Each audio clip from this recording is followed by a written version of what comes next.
But on March 23rd, he sent the Colonel a letter saying, "Dear Colonel, due to my present illness with eye infection, it may be a few days before I'm able to return to the West Coast. Therefore, I will be unable to sign a contract with this one merchandising deal with RCA Victor. Therefore, I would like to authorize you to sign my name on this deal. The deal sounds fantastic. I hope to be up and back in the swing of things real soon. Sincerely, Elvis Presley." The deal Elvis was referring to was a brainstorm of Colonel Parker. A mastermind at the art of marketing, he devised a plan to include a small swatch of clothing from Elvis's personal wardrobe with every record set. Personal articles of Elvis's clothing would be collected and boxed by Elvis's father, Vernon Presley, and sent to the Colonel's office at MGM in Hollywood. There they would be sorted and placed into shipping trunks and sent to RCA in New York. In this original memo from his office at MGM, dated March 24, 1971, the Colonel outlined his strict guidelines for the operation. Trunks containing Elvis's clothing were to contain shirts, pants, ties, scarves, and coats. They were to be shipped air freight only, in lots of at least 6 trunks at a time, and insured for $1,000 per trunk. The memo read in part, "This project must be treated in the same way as if we did a tour, made a picture, or TV show. It will most likely be the most important project for income this year, so let's not be sloppy with it.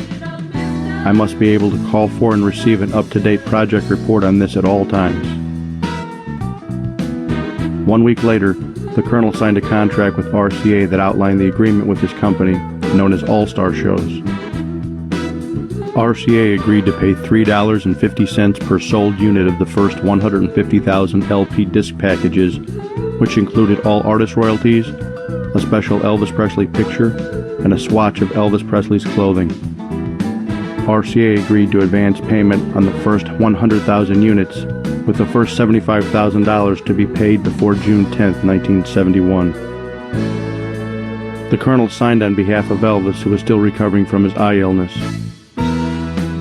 Back in Memphis, boxes of Elvis's clothing that were awaiting shipment were scattered all over the entryway, living room, and dining room at Graceland.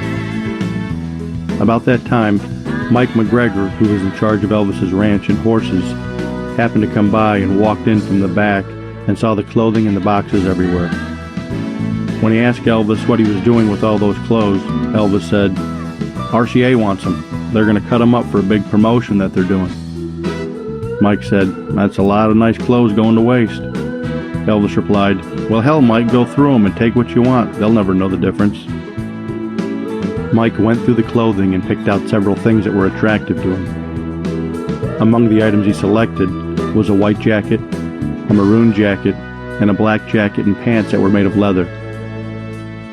As fate would have it, what Mike McGregor unknowingly saved from the chopping block included the white jacket Elvis was wearing when he performed If I Can Dream, the maroon jacket Elvis was wearing for the gospel production numbers, and the legendary 2-piece black leather outfit, all worn by Elvis for his 1968 NBC TV special.